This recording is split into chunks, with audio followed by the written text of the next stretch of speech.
Kalau ada air yang bisa bikin kamu hidup selamanya, tapi sebagai gantinya orang yang kamu cintai harus membayar harganya, kamu bakal minum atau mundur? Inilah konflik gila yang jadi nyawa film Fountain of Youth 2025. Di Kembang Sarjana Film, admin bakal ngajak kalian menyelami petualangan penuh teka-teki, pengkhianatan, dan ambisi manusia yang gak pernah puas. Berawal dari lukisan berusia ratusan tahun, cerita ini melompat ke kitab terlarang, perburuan lintas negara, hingga lorong gelap piramida yang menyimpan rahasia terbesar umat manusia. Film ini bukan sekadar aksi dan petualangan, tapi tamparan halus soal keserakahan, pilihan hidup, dan batas moral manusia. Karena di dunia Fountain of Youth 2025, hidup abadi bukan soal umur panjang, tapi soal siapa yang rela kamu korbankan.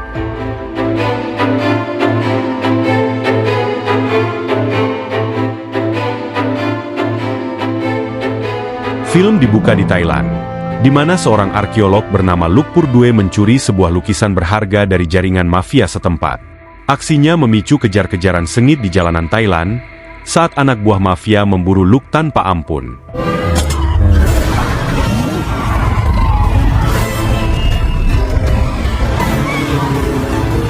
Sebisa mungkin, Luc berusaha menghindari kejaran dengan masuk ke ganggang sempit, bahkan menerobos area pasar. Namun, para pengejarnya tak menyerah dan terus memburu Luc menggunakan mobil.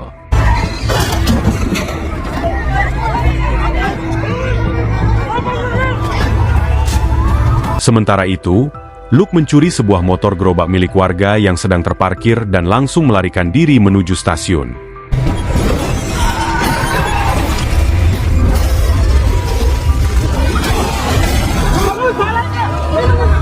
Saat mengendarai motor, Luc menerima panggilan telepon dari salah satu rekan satu timnya yang memintanya segera menuju bandara. Namun karena waktu yang semakin sempit, Luc memilih pergi dengan kereta. Meski nyaris tertinggal, Luc berlari sekuat tenaga dan berhasil melompat naik ke dalam gerbong kereta.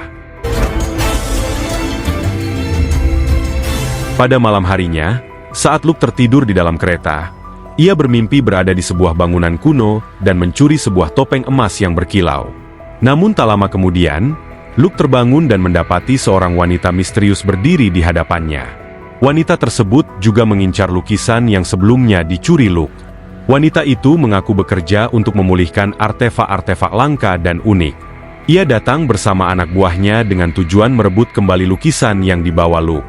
Namun Luc dengan tegas menolak menyerahkannya, sehingga membuat wanita misterius itu dan orang-orangnya mulai mengancam Luc.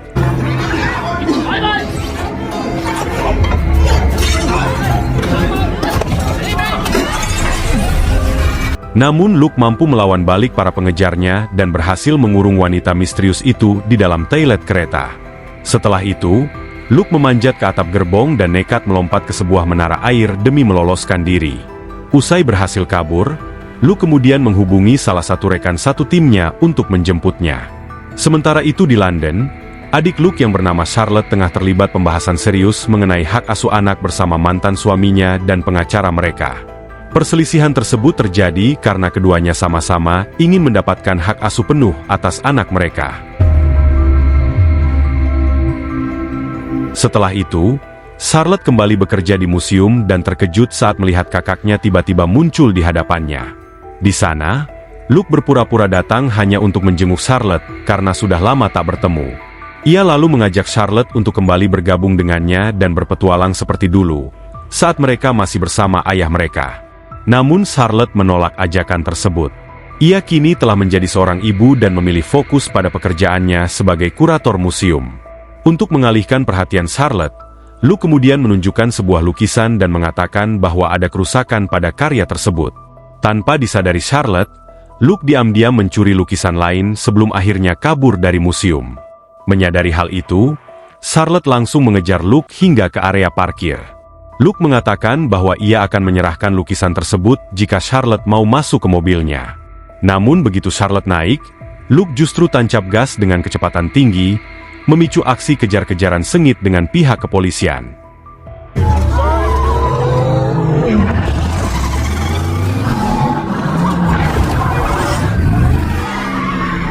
Setelah melewati beberapa gang sempit, Luke mengendalikan mobilnya dan masuk ke dalam sebuah truk yang dikemudikan oleh rekan satu timnya. Charlotte langsung mengenali mereka sebagai bagian dari tim lama ayahnya. Saat lukisan yang dicuri Luke diperiksa, mereka menyadari bahwa lukisan tersebut ternyata bukan artefak yang sebenarnya mereka cari. Menyadari situasi semakin rumit, Luke kemudian menggunakan semprotan untuk membuat Charlotte tertidur dan meninggalkannya sendirian di sebuah bangku taman. Tak lama setelah tersadar, Charlotte segera kembali ke museum. Di sana, pihak kepolisian sudah tiba untuk menyelidiki kasus pencurian lukisan. Seorang inspektur mencurigai bahwa Charlotte terlibat membantu kakaknya, hingga terjadi perdebatan di antara mereka. Namun saat dilakukan pengecekan ulang, lukisan yang sebelumnya dicuri ternyata telah dikembalikan ke tempat semula. Pulang dari pekerjaannya, Charlotte kemudian menjemput putranya, Thomas, di rumah mantan suaminya, Harold. Namun Harold tidak mengizinkan Thomas pergi bersama ibunya setelah mengetahui insiden pencurian di museum. Ia bahkan menganggap Charlotte sebagai tersangka dalam kasus tersebut.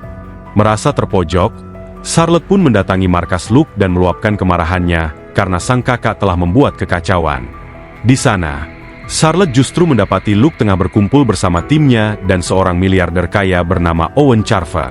Owen kemudian menjelaskan bahwa dirinya sedang sekarat akibat kanker hati.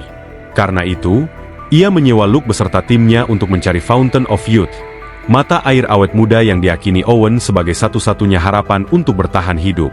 Charlotte menolak mempercayai hal tersebut dan menyebut bahwa mata air awet muda hanyalah mitos. Namun Luke dengan yakin mengatakan bahwa banyak mitos justru berakar pada kebenaran. Menurutnya, puluhan kebudayaan di seluruh dunia mencatat kisah tentang Fountain of Youth, sesuatu yang mustahil hanya dianggap sebagai kebetulan.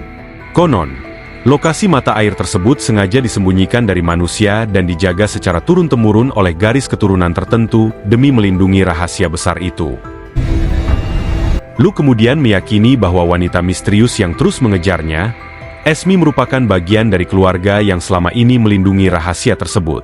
Ia juga berspekulasi bahwa pada sekitar tahun 1600, terdapat 6 seniman yang membuat sebuah perjanjian untuk menyembunyikan lokasi Fountain of Youth dengan cara menyebarkan petunjuk melalui berbagai lukisan. Lukisan-lukisan inilah yang selama ini diburu Luke dari berbagai negara. Lukisan asli yang menyimpan petunjuk selalu ditandai dengan sebuah tanda tangan rahasia yang melambangkan angka 6 dan 1. Dalam bahasa Latin, simbol itu bermakna 6 kanvas, 1 jalur. Selain itu, setiap lukisan juga memiliki huruf penanda yang berbeda, meski tim Luke belum berhasil mengartikan maknanya. Di saat yang sama, Charlotte menyadari bahwa lukisan Rembrandt yang mereka curi ternyata hanyalah palsu. Karena itu, Luke pun mengajak Charlotte untuk mencari lukisan Rembrandt yang asli. Namun Charlotte tetap menolak ajakan tersebut. Ia tidak tertarik untuk kembali terlibat dalam petualangan berbahaya dan memilih fokus pada putranya. Melihat hal itu, Owen Carver menawarkan bantuan melalui pengacaranya yang sangat berpengaruh untuk membantu Charlotte merebut hak asuh anaknya.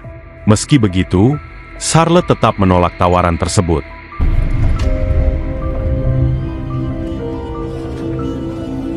Pada malam harinya, saat Luke tengah membaca sebuah buku tentang keluarga Vanderbilt, ia kembali didatangi oleh Esme. Di hadapan Luke, Esme memperingatkannya agar menghentikan pencarian Fountain of Youth. Jika peringatan itu diabaikan, Esme mengancam akan membunuh seluruh anggota tim Luke.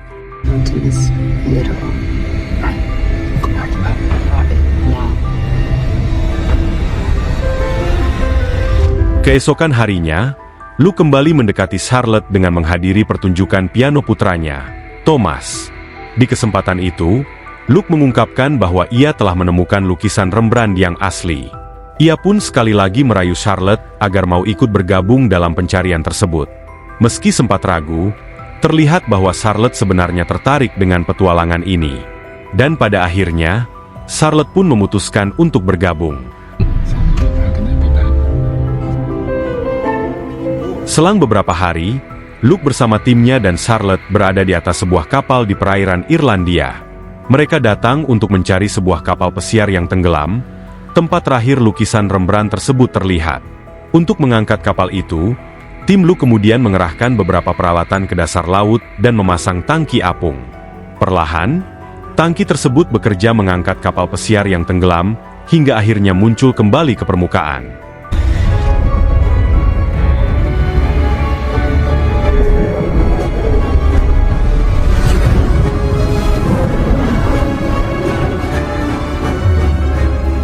Setelah kapal pesiar itu berhasil terangkat ke permukaan, Luke dan Charlotte masuk ke dalam bangkai kapal untuk mencari lukisan tersebut. Di tengah pencarian, Murphy mendeteksi adanya sesuatu yang mencurigakan mendekati posisi mereka. Ia pun berusaha memperingatkan Luke melalui radio. Namun upaya itu gagal, karena sinyal komunikasi mereka tiba-tiba terganggu.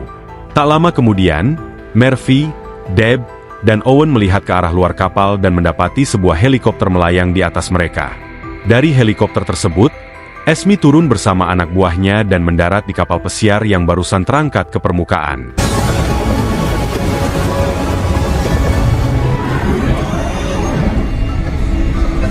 Sedang di dalam kapal pesiar, Luke dan Charlotte hanya menemukan lukisan itu dan kemudian pergi keluar. Namun mereka justru harus menghadapi Esme beserta anak buahnya, sementara tangki apung mulai kempes dan ancam menenggelamkan mereka kapan saja. Meski begitu, Luke cukup berani menghadapi musuh, memanfaatkan senjata salah satu penjahat untuk menembakkan ke segala arah, hingga akhirnya mereka mundur. Setelah Luke berhasil mengalahkan para pria bersenjata, Esme langsung menangkap Charlotte dan meminta Luke menyerahkan lukisan itu. Namun Luke berpikir mereka masih bisa menyelesaikannya secara baik-baik tanpa kekerasan. Tiba-tiba kapal terguncang cukup keras, memberi Charlotte kesempatan untuk melepaskan diri dari Esme dan menjatuhkannya ke air. Akhirnya, kedua kakak beradik itu pun langsung kabur dari kapal dan dijemput oleh tim mereka. Sukses? Setelah misi mencari lukisan Rembrandt berhasil, mereka kembali ke London, di mana Harold menghubungi Charlotte untuk menyerahkan Thomas kepadanya. Hal ini karena dalam waktu dekat, Harold akan pindah ke Jepang untuk pekerjaan baru sebagai konsultan di perusahaan Owen Carver di Tokyo. Cara Owen membalas budi kepada Charlotte adalah dengan memastikan Thomas tetap bersamanya, karena Charlotte sudah ikut dalam pencarian lukisan tersebut. Charlotte lalu kembali bergabung dengan tim untuk memeriksa huruf-huruf yang tertulis pada lukisan Rembrandt. Dalam lukisan itu terdapat tulisan jahat dan kalimat 6 dalam 1. Mereka menyimpulkan kata-kata tersebut merujuk pada Alkitab jahat, yaitu kesalahan cetak dari Alkitab Raja James 1631 yang salah menuliskan perintah, "Engkau harus bersinah," padahal seharusnya, "Janganlah engkau bersinah." Mereka berspekulasi bahwa kesalahan cetak ini dilakukan sengaja untuk menandai Alkitab tertentu yang berisi petunjuk air mancur awet muda. Semua Alkitab itu hancur kecuali satu yang masih utuh. Namun tiba-tiba, mereka digerebek oleh Inspektur Jamal bersama petugas lain yang ingin menangkap Luke dan Charlotte atas dugaan pencurian karya seni tak ternilai. Belum sempat menangkap keduanya, Kasim beserta anak buahnya muncul, menodongkan senjata ke semua orang termasuk Jamal dan para petugas. Luke lalu menawarkan kesepakatan. Ia akan mengembalikan lukisan milik bos Kasim asalkan Charlotte, Patrick Murphy, dan Owen diperbolehkan pergi. Kesepakatan itu pun diterima, dan Charlotte beserta timnya keluar. Sementara itu, Luke pura-pura mengambil lukisan, tetapi malah berlindung di bawah, menciptakan celah bagi para petugas untuk melawan balik anak buah Kasim. Terjadilah aksi tembakan sengit antara petugas dan anak buah Kasim. Sementara Luke menyelinap pergi lewat pintu belakang dan bergabung dengan yang lain menggunakan perahu. Perkelahian besar tetap berlangsung. Namun pada akhirnya, di hari berikutnya, Jamal dan para petugas yang keluar sebagai pemenang. Adegan kemudian menampilkan Luke yang berada di gurun, hendak meminum gelas air yang bercahaya. Namun, tiba-tiba ia melihat Charlotte dan Thomas menua dengan cepat, disertai suara yang memperingatkan, "Jangan meminum." Luke pun segera menjatuhkan gelas itu, dan ternyata semua itu hanyalah mimpi. Kini, tim beserta Thomas berada di pesawat pribadi milik Owen, dalam perjalanan menuju Austria, tempat salah satu Alkitab yang masih utuh, yaitu Alkitab Richard.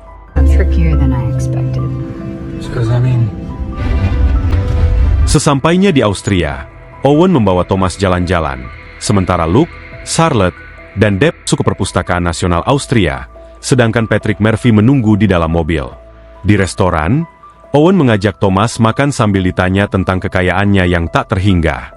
Saat Thomas menanyakan apakah Owen merasa puas dengan semua yang dimilikinya, Owen menjawab tanpa ragu bahwa ia tak pernah merasa puas dengan apa yang sudah diperolehnya. Of course not.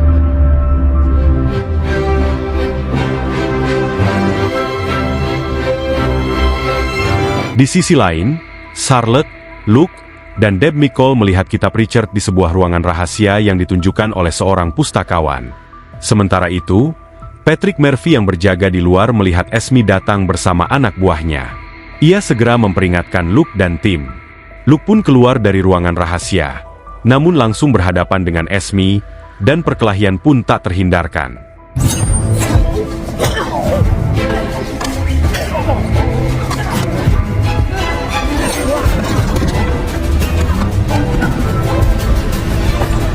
Salah satu anak buah Esme mencoba menolongnya, namun Luke dengan cepat menghajarnya. Esme lalu mengarahkan pistolnya ke Luke, tapi Luke berhasil menangkisnya. Alhasil, Esme menggunakan tali untuk mencekik Luke. Namun lagi-lagi, Luke mengaitkan tali itu ke kaki Esme dan mendorongnya hingga tergelantung di lampu gantung. Luke kemudian mendapat kabar dari Patrick Murphy bahwa semua pintu keluar sudah dihadang oleh anak buah Esme. Luke dan Deb Mickle pun membuat rencana. Mereka membuat pustakawan tertidur dengan semprotan, membawa kitab Richard, dan menggunakan bom untuk menciptakan lubang di lantai. Mereka kemudian melarikan diri lewat selokan, keluar melalui saluran pembuangan di tengah kota.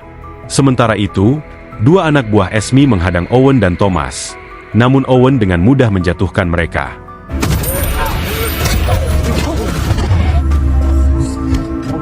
Luke dan Tim berkumpul kembali di sebuah hotel bersama Thomas dan Owen.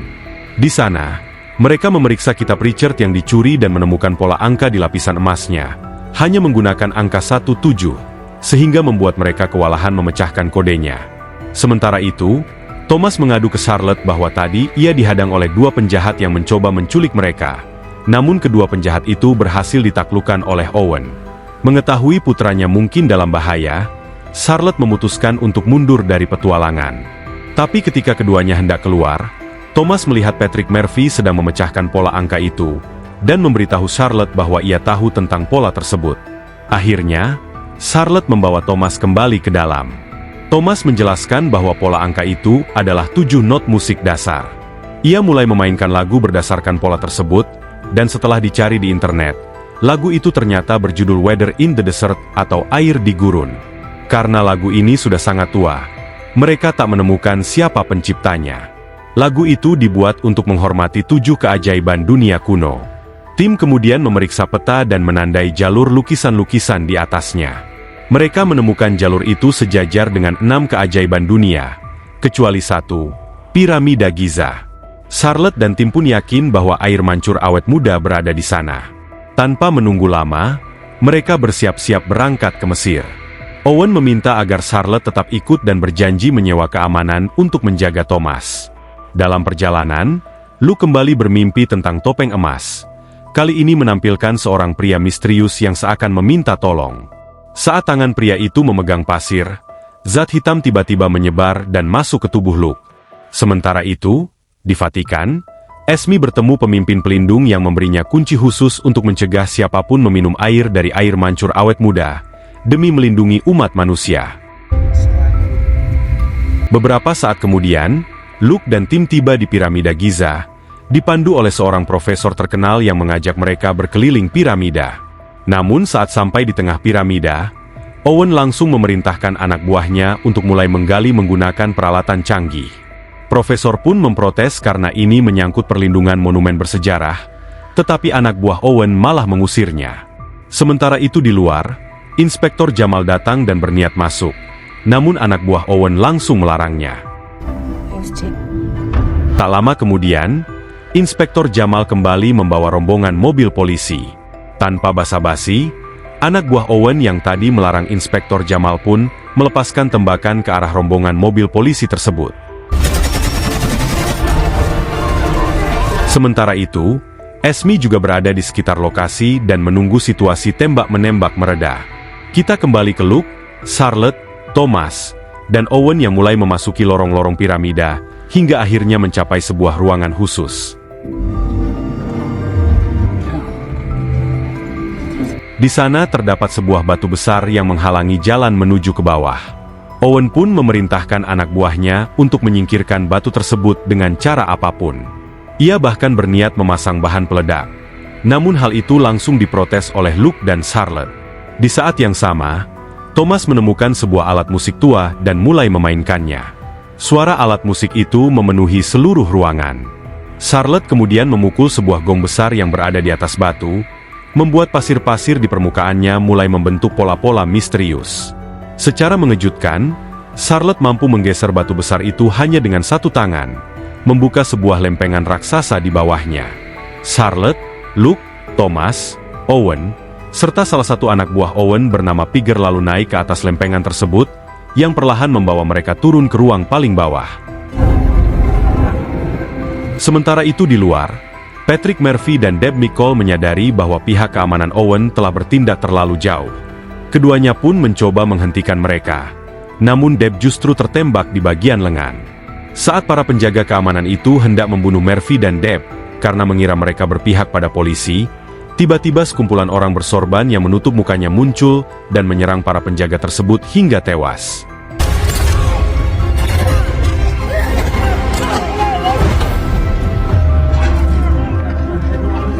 Ternyata orang yang bersorban yang menyerang tadi adalah Esme. Setelah para penjaga keamanan Owen berhasil dikalahkan oleh Esme dan pihak polisi, Inspektur Jamal dan Esme pun sepakat untuk bekerja sama dan memasuki piramida. Di dalam, mereka mulai melumpuhkan para penjaga lainnya satu persatu.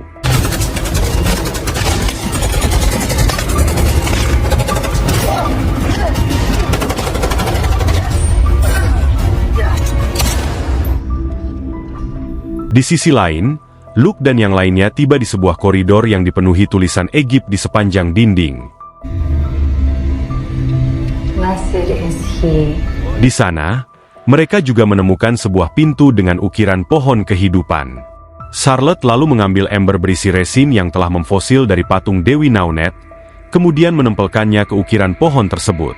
Seketika dinding pun terbuka, dan mereka memasuki ruangan lain yang menandakan bahwa mereka kini berada di lantai paling atas. Luke kemudian iseng menyentuh sebuah permata pada ukiran, yang justru memicu keluarnya beberapa tangga dari dinding. Mereka mulai menuruni tangga tersebut hingga mencapai tanah. Namun itu ternyata belum menjadi tujuan akhir, karena sebuah lubang kecil tiba-tiba terbuka, menampilkan rangkaian tangga lain yang membawa mereka semakin ke bawah.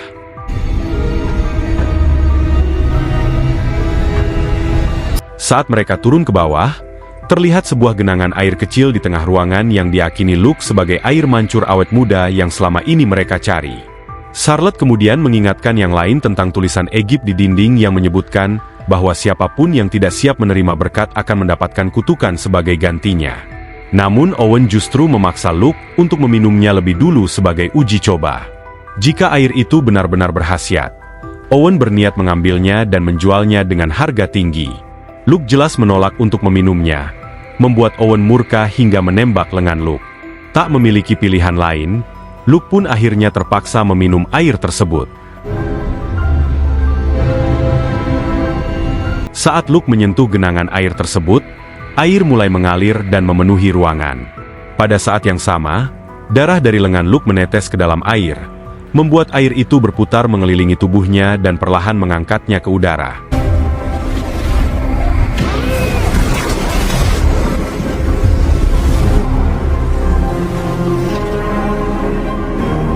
Tangan Luke mulai bercahaya, dan di dalam air yang berada di telapak tangannya, ia melihat pantulan wajahnya sendiri, seolah mengajaknya untuk meminum air itu. Namun pada saat yang sama, Luke melihat Charlotte dan Thomas yang menatapnya mulai menua dengan cepat. Luke pun menyadari kebenaran kutukan air mancur awet muda. Energi untuk mempertahankan usia muda akan ditransfer dari orang-orang yang paling ia cintai. Demi adiknya dan keponakannya, Luke memilih untuk tidak meminum air tersebut. Ia membuang air dari tangannya, dan sebagai gantinya, air ajaib itu menyembuhkan luka di lengannya. Melihat hal itu, Owen murka karena Luke menolak meminum air tersebut dan langsung menembaknya beberapa kali. Namun air itu melindungi Luke, sebelum perlahan menurunkannya kembali ke tanah. Karena melihat keajaiban yang dialami oleh Luke, jadi Luke pun melukai tangannya sendiri, hingga darahnya menetes ke air, dan seketika air itu pun mengelilinginya.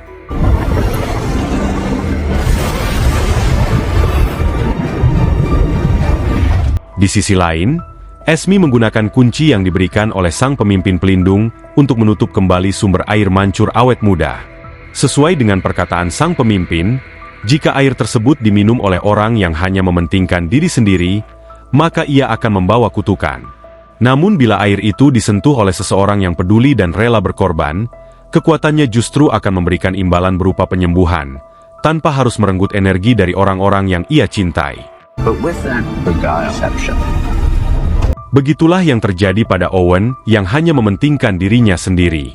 Seketika tubuhnya menua dengan cepat, sementara ia menjerit kesakitan akibat kutukan air mancur awet muda.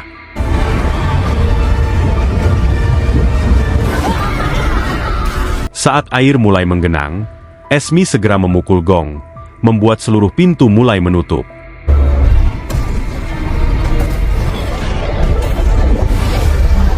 Sementara itu, Luke, Charlotte, Thomas, dan Prager segera bergegas menaiki tangga, meninggalkan Owen yang terperangkap di dalam genangan air. Namun saat menaiki tangga, Prager terpeleset dan terjatuh hingga tewas. Luke juga sempat kehilangan pijakan, tetapi Esme dengan sigap menangkapnya dan membantu Luke kembali naik. Koridor-koridor pun mulai menutup dengan cepat, namun beruntung mereka berhasil keluar tepat pada waktunya. Setelah kejadian ini, Inspektur Jamal akhirnya menyadari bahwa dalang dibalik semua kekacauan tersebut adalah Owen.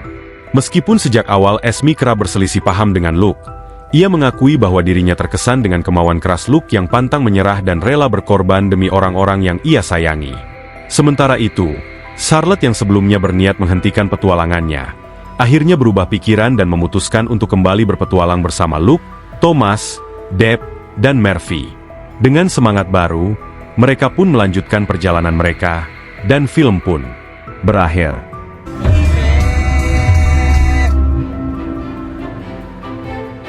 Itulah rangkaian alur cerita lengkap film Fountain of Youth, sebuah kisah petualangan penuh misteri yang mengangkat legenda air mancur awet muda, pilihan hidup, pengorbanan, serta dampak dari keserakahan manusia. Perjalanan para tokohnya yang dipenuhi teka-teki, konflik, dan bahaya berhasil membawa penonton menyusuri cerita yang menegangkan hingga akhir. Admin berharap alur cerita yang dibawakan kali ini bisa menghibur, menambah wawasan, serta membantu kalian memahami garis besar cerita filmnya tanpa harus kebingungan mengikuti alurnya. Admin juga mohon maaf apabila masih terdapat kekurangan, baik dalam penyampaian cerita, penjelasan adegan, maupun penyebutan nama karakter. Terima kasih sudah meluangkan waktu untuk menonton dan menemani kembang sarjana film sampai akhir cerita. Admin pamit undur diri. Sampai jumpa di pembahasan film dan alur cerita seru berikutnya.